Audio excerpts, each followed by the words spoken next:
Esta é a aula 33, enlaces via satélite, a primeira de um grupo de 5. Nesta aula veremos o que é um satélite, por que precisamos de satélites, os enlaces de subida e descida, os serviços de satélite, o transponder, função, aplicação e o que é a posição orbital do satélite. Meu nome é Manuel Gibson, bem-vindo a mais um dos cadernos de tecnologia aplicada, telecomunicações. O nosso tema é propagação das ondas eletromagnéticas. Estamos abordando serviços de telecomunicação sem fio e análise, projeto e instalação de enlaces sem fio. Vimos, até agora, 32 aulas. Essa é a nossa aula 33. Os nossos objetivos nesta aula são descrever as características e os parâmetros dos enlaces radioelétricos via satélite, bem como efetuar cálculos relativos a enlaces via satélite. Então, vamos começar respondendo a pergunta: o que é um satélite e por que precisamos de satélites? O satélite é um corpo celeste que gravita, gira, orbita em torno de um outro corpo celeste denominado principal. O satélite de telecomunicações é um repetidor ativo que recebe e retransmite sinais vindos de terra. Um satélite de telecomunicações opera em faixas de frequência específicas para o serviço, na subida e na descida do sinal. Os satélites podem estar posicionados em vários tipos de órbitas distintas, como veremos mais à frente. Veja o caso de um enlace obstruído, um enlace terrestre obstruído. Sabemos que uma das soluções possíveis é aumentar a altura das torres, para obter desobstrução do enlace ou da primeira zona de Fresnel, como já vimos anteriormente. Mas, e se tivermos uma torre muito elevada para no meio, um repetidor para conseguir esse enlace? E se essa região onde deveria estar essa antena repetidora, para interligar a estação A à estação B, estiver no meio de um lugar pouca acessibilidade, ou no meio do mar, o que faríamos então? Exato, usaríamos um satélite.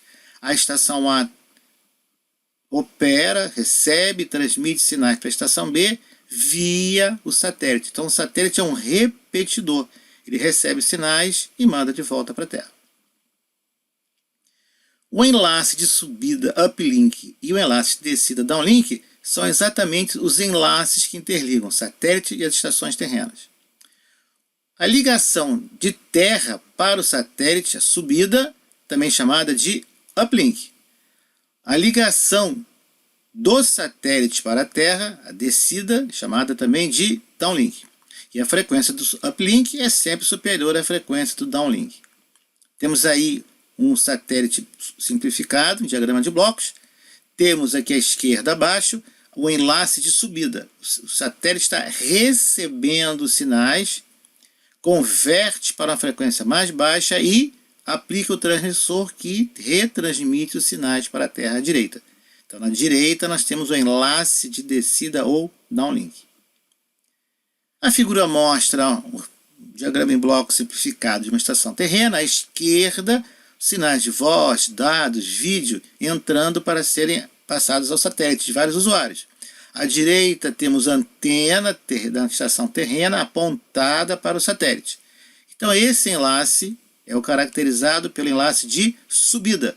O sinal é oriundo da estação terrena e tem como destino o satélite. Esse é o uplink.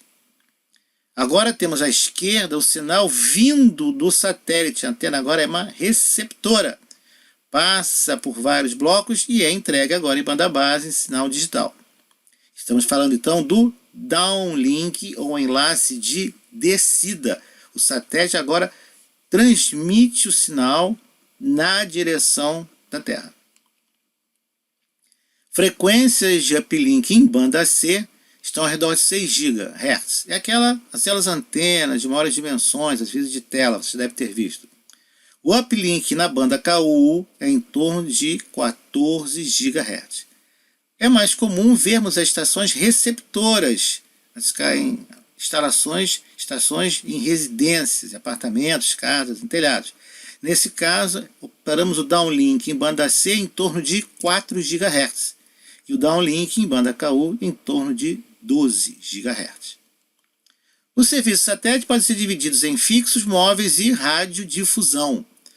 Os serviços fixos utilizam equipamento terrestre fixo, perto da localidade de cobertura onde você quer retransmitir o serviço ou entregar algum tipo de sinal. Um exemplo são os operadores de telefonia ou VSAT, onde VSAT são estações terrenas de pequenas dimensões. Elas podem ser bidirecionais, transmitindo e recebendo sinais. Aí tem um exemplo. Poderia, por exemplo, ser uma região mais distante, uma região mais remota, e nós teríamos esse sinal de satélite oferecendo, por exemplo, serviço de telefonia num ponto remoto. Os serviços móveis de satélite são utilizados para clientes móveis, sejam eles terrestres ou marítimos. Um exemplo de aplicação marítima desse equipamento que é instalado em embarcações de médio ou grande porte para serviços de televisão, canais digitais de TV. A aplicação de radiodifusão é bastante conhecida, recebendo direto canais de televisão. É um serviço pago. O transponde, o que é, onde é utilizado, qual a finalidade? O transponder é o responsável, são os circuitos que vão fazer a retransmissão do sinal. Também são conhecidos como TPs. O TP opera em uma frequência específica com uma determinada largura de banda. Imagine rádios FM, cada rádio FM com uma programação distinta, tem uma portadora e uma largura de banda. Então nós teríamos os transponders, cada um com as suas frequências de portadora, de recepção e transmissão. Aí nós temos um diagrama em bloco simplificado do transponder. Repare que à esquerda temos a antena, a seta em azul representando o sinal que vai ser recebido. Esse sinal é aplicado a um dispositivo denominado duplexador, um circulador, que ele envia o sinal para o receptor, sinal é processado, correção de erro, outros tipos de processamento, aplicado ao down converter, ou conversor de frequência, para frequência mais baixa, daí aplicado a um transmissor de potência, novamente o duplexador e transmitido para a Terra. Então nós temos em azul a recepção, em verde a transmissão. A figura mostra uma tabela com os parâmetros de um transponder de satélite em banda C. Observe que esse satélite tem 24 transponders em banda C. Então, a largura de banda, nós vamos ter 24 transponders, né, operando cada transponder com 36 MHz. Ora, isso requer uma banda de 864 MHz. Será que nós temos essa banda disponível no satélite? Vejamos a polarização, pode ser horizontal ou vertical. O enlace de descida, a frequência de operação é de 13,7 a 4,2, são os canais de TV aberto, 500 MHz de banda. A RP típica do satélite na região superior a 41 dBW. O enlace de subida, que seria a transmissão da estação terrena para o satélite, é de 5,925 GB a 6,425 GB, ou seja, 500 MB também de largura de banda.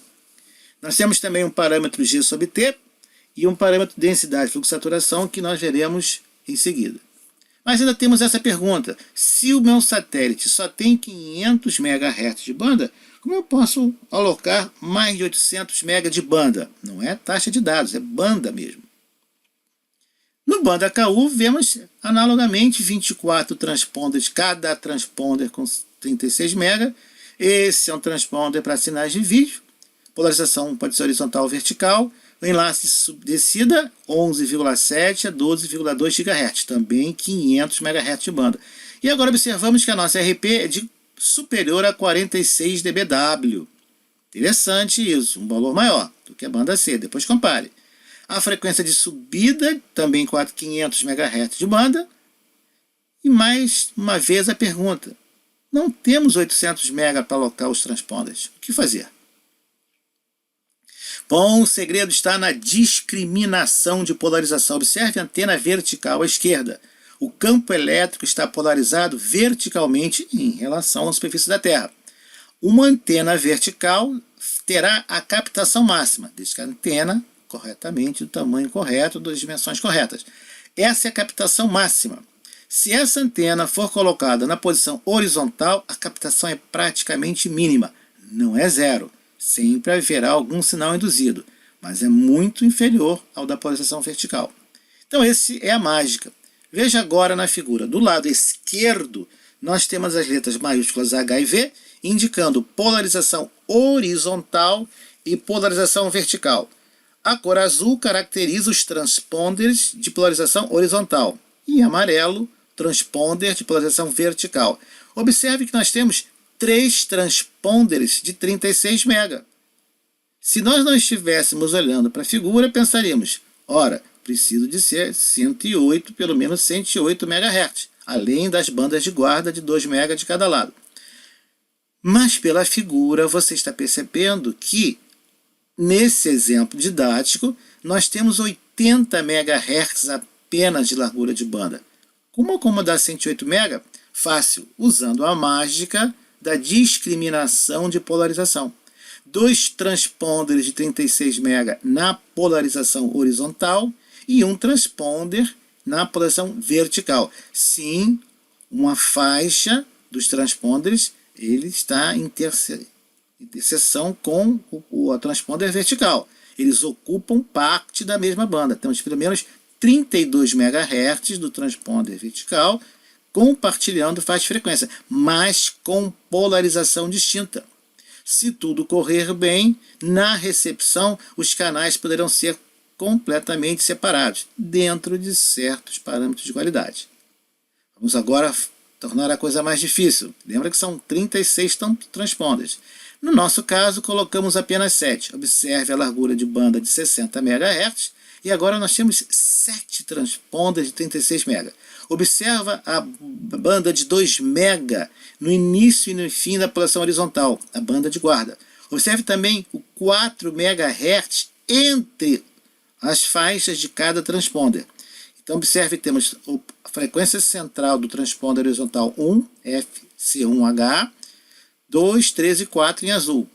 Na polarização vertical, temos a frequência central, a portadora, que é 1, 2 e 3, do transponder 1, 2 e 3 de polarização vertical. E é assim que se aloca 200 MHz de banda em apenas 60 MHz. A posição orbital do satélite ela se mantém devido a um equilíbrio de forças. Esse equilíbrio é bastante sutil e bastante crítico. Se tivéssemos apenas o satélite orbitando em torno da Terra e a Terra fosse uma esfera perfeita, tudo seria mais fácil, mas a Terra não é uma esfera perfeita e outras forças atuam sobre o satélite, como Lua e outros planetas. Então isso provoca um desequilíbrio eventual dessa posição. Nós estamos considerando a situação ideal no momento de Terra esférica para vamos usar equações que vão agora modelar a posição e o comportamento do satélite. Primeira equação do satélite é a relação entre o período de órbita, o período que o satélite dá uma volta completa em torno da Terra, e o raio da órbita desse satélite.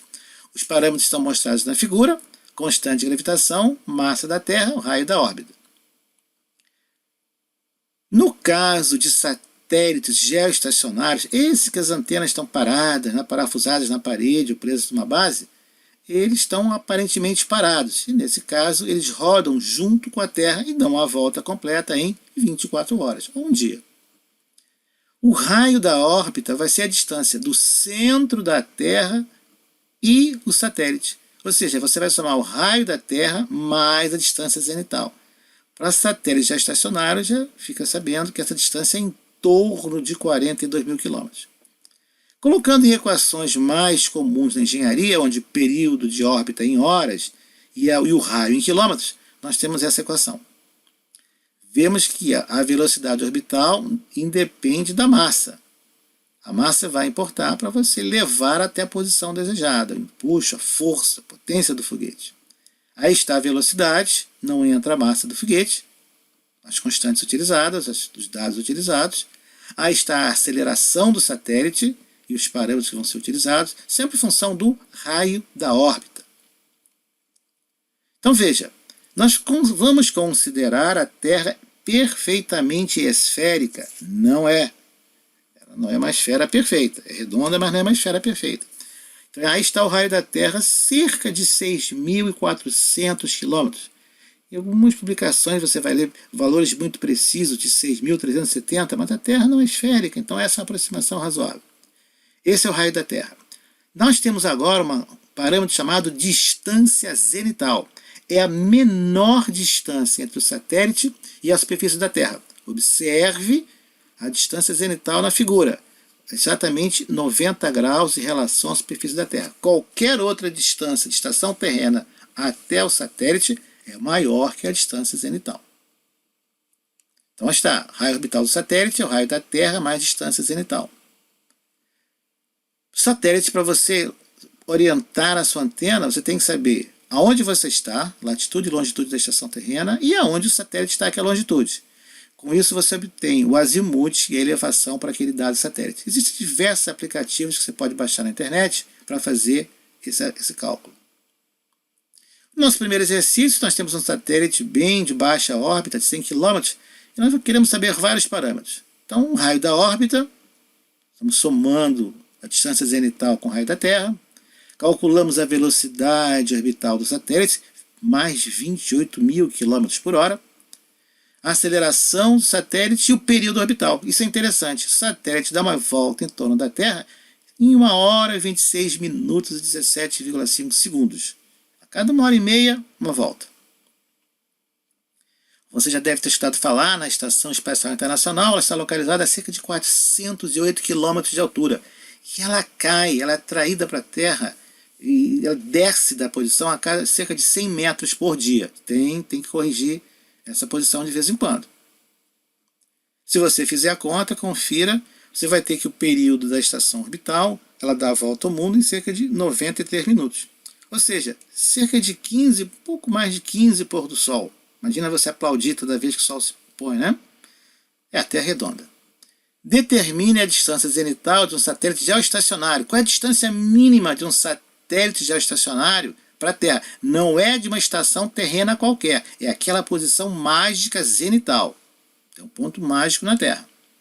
Nós vamos aplicar a nossa equação, calculando primeiro o raio da órbita, substituímos e vemos que ele está a cerca de 36.000 quilômetros de distância da superfície da Terra. Então, se você está na estação terrena zenital, você tem 90 graus de elevação. Você está olhando exatamente para cima do satélite.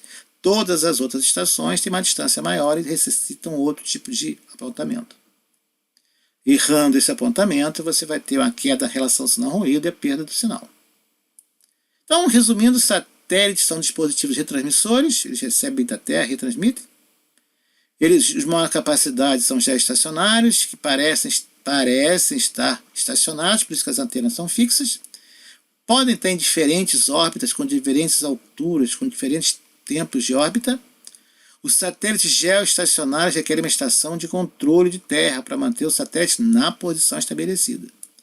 O realinhamento do satélite requer combustível, que ao se esgotar acaba determinando o fim da vida útil do satélite, além de outros problemas também de utilização nas condições extremamente adversas do espaço.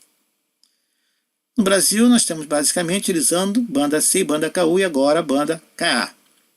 Serviços de telecomunicações pode utilizar uma ou mais estações receptoras, ou DTH, direto para a casa do cliente, ou estações transceptoras como Versátil, ou mesmo estações Hub. Então, vários tipos de estações terrenas. Você encontra neste canal vídeos explicando o DB e unidades derivadas do DB. Eu recomendo que você faça uma consulta. Mas se você quiser se aperfeiçoar, conhecer um pouco mais profundamente e outros serviços de telecomunicações, eu recomendo a você o livro Medidas em Telecomunicações Eletrônicas. Ele é publicado pela editora Senac, do Rio de Janeiro. E assim, encerramos a nossa aula 33, Enlaces via Satélite, a primeira aula de um grupo de 5. A próxima aula, teremos a aula 34, Enlaces via Satélite, a segunda parte. Obrigado por ter assistido essa aula. Caso você tenha alguma dúvida, deixe-nos abaixo. E bons estudos e até a próxima.